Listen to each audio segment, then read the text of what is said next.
So this is just a video for anyone who wants a recap of what we do in today's lesson, or also for anyone who missed today's lesson in an exam. I hope the exam went well.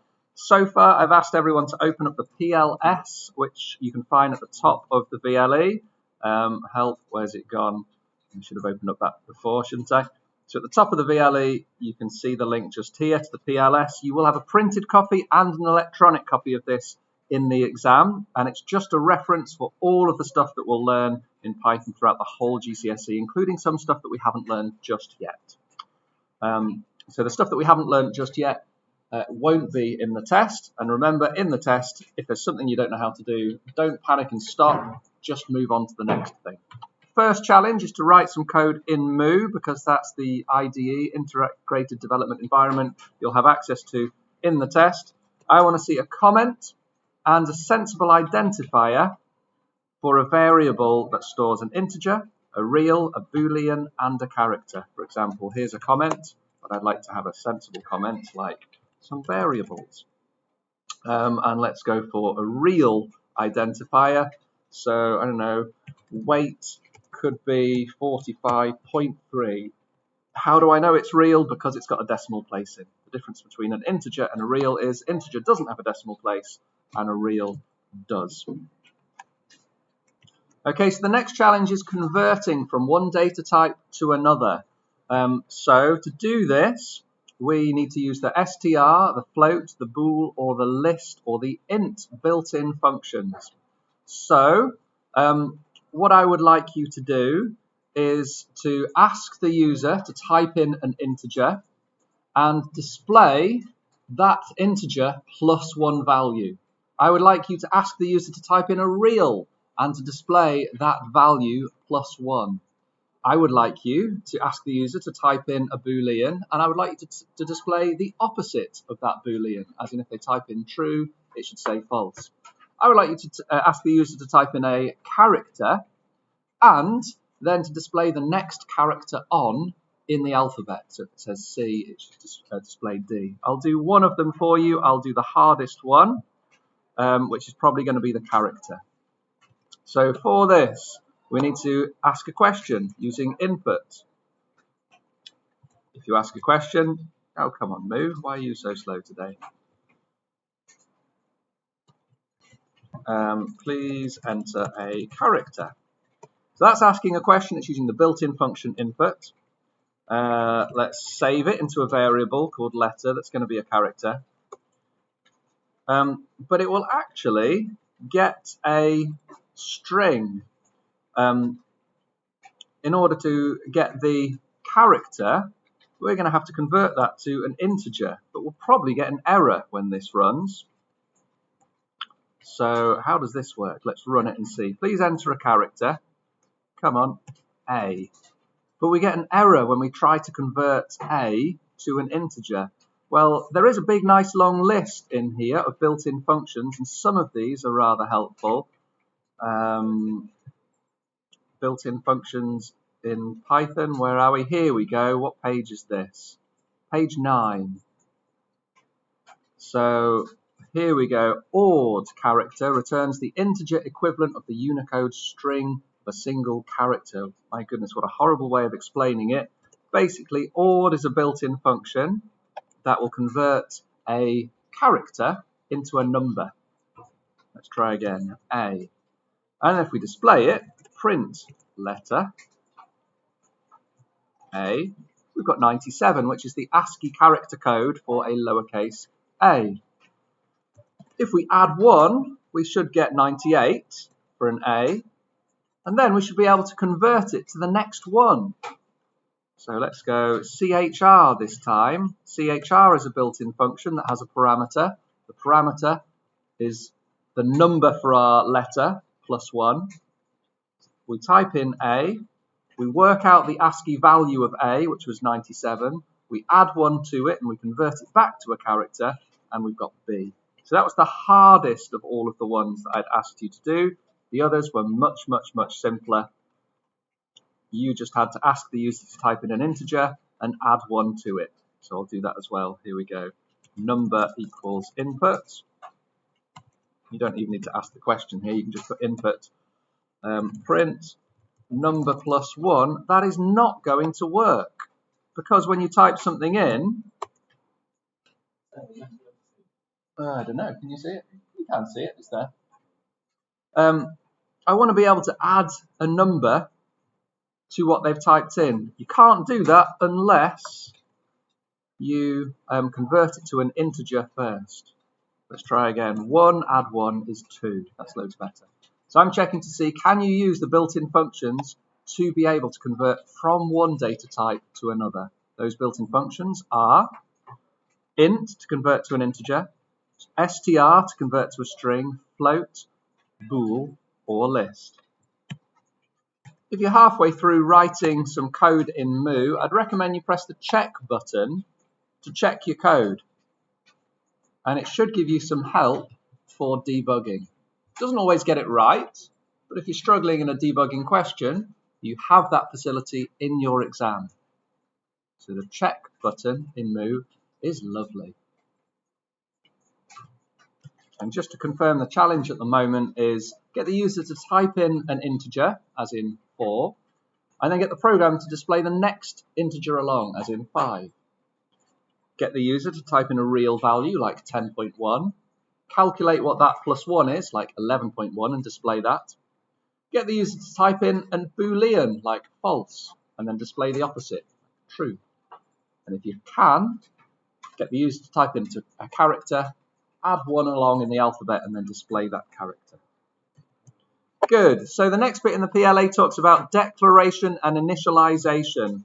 I actually remember having an argument with the people who wrote this PLS because they were thinking in other languages where, like in C or C++ or C# or something, you have to say the variable type before you say the name when you declare it to begin with. So int age equals 5. You don't do that in Python. You just say age equals 5.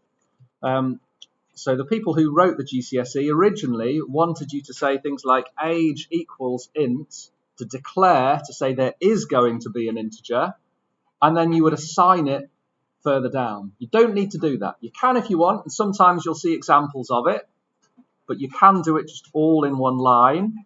That's what it means when it says the type of a variable is implied when a variable is assigned a value. You look at the value and that tells you what data type it is. Okay, structured data types, strings, arrays, and records. That's what the specification calls them. What Python calls them are strings, lists, and lists. What on earth does that mean? Well, I would like you to make a variable called story and write the most exciting opening sentence to a book you can think of. Much better than Once Upon a Time. And I would like you to make a list which contains 5 integers, and I would like you to make a record which contains one of each of the data types we've seen so far. An integer, a real, a Boolean, a character, and a string. Just say those again. Write a sentence that's a string that contains the opening sentence of a story. Make a list which contains 5 integers, and a record which contains one of each of the data types we've seen, an integer, a real, a Boolean, and a character. So I've asked for an opening sentence of a story as a string, a list containing 5 integers, and a list records containing different data types, an integer, a Boolean, a character, a string, all of those.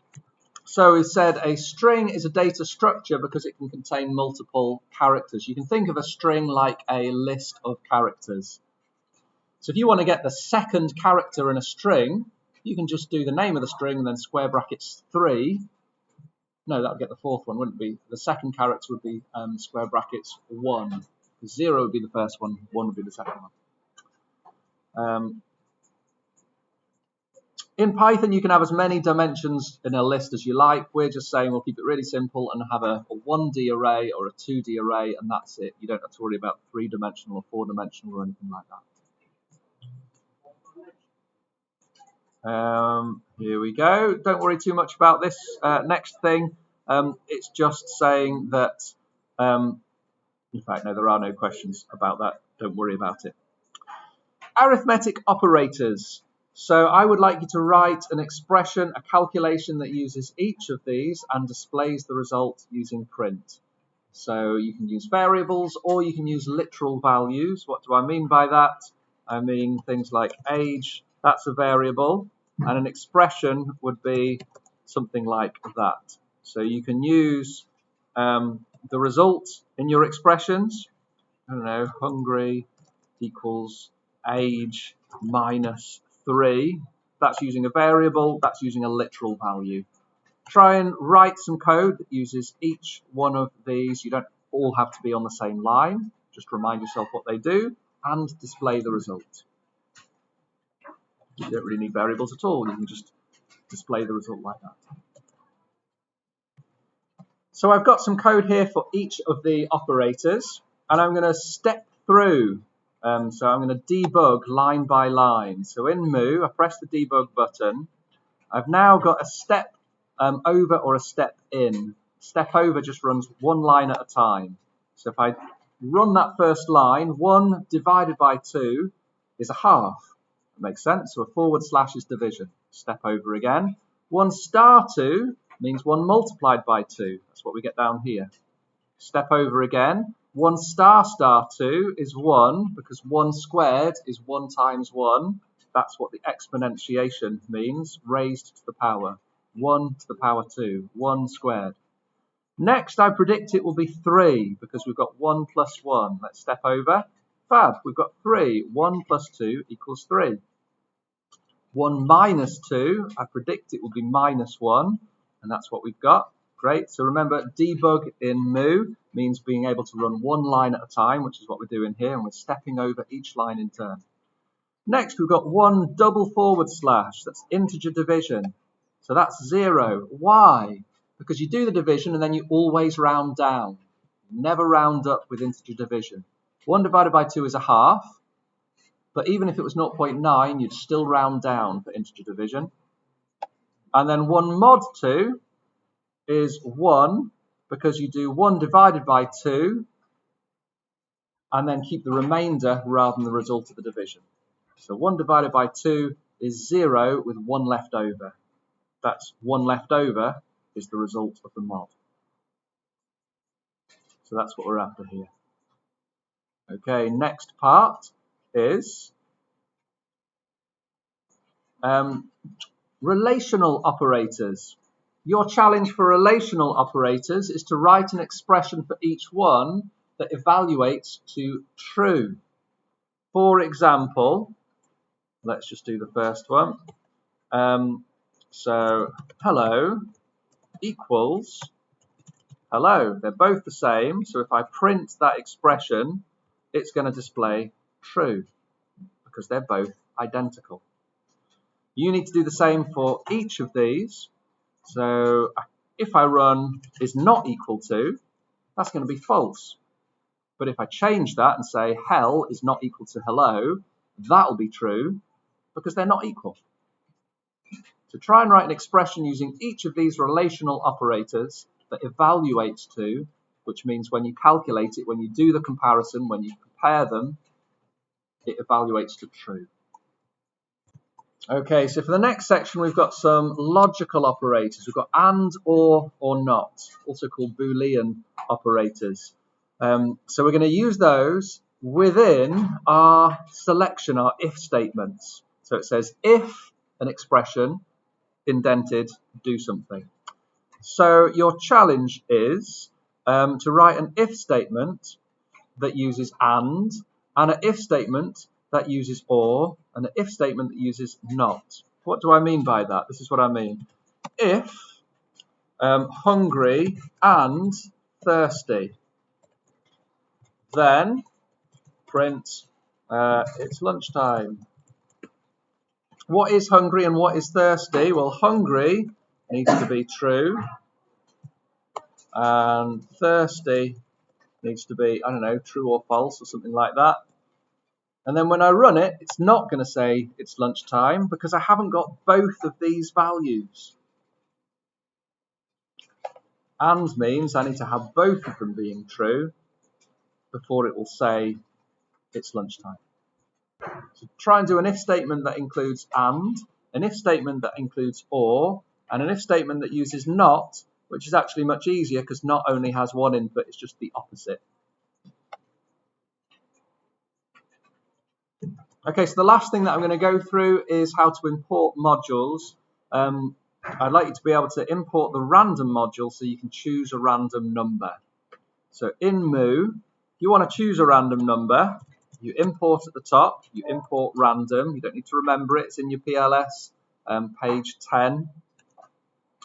And you need to import it first before you can use it. So random.randint. Minimum number, let's say 10. Maximum number, let's say 20. If we display that, we should get a random number between 10 and 20. If we try and do that before we've imported it, we get an error because it doesn't know how to do random things. So you always put import random at the top. If you want to have multiple numbers, let's put it in a loop. For I in range 10. Now we're going to have 10 random numbers between 10 and 20. So the final challenge today, can you make 1,000 numbers between 1 and 6, please? Can you make 1,000 numbers randomly chosen between 1 and 6?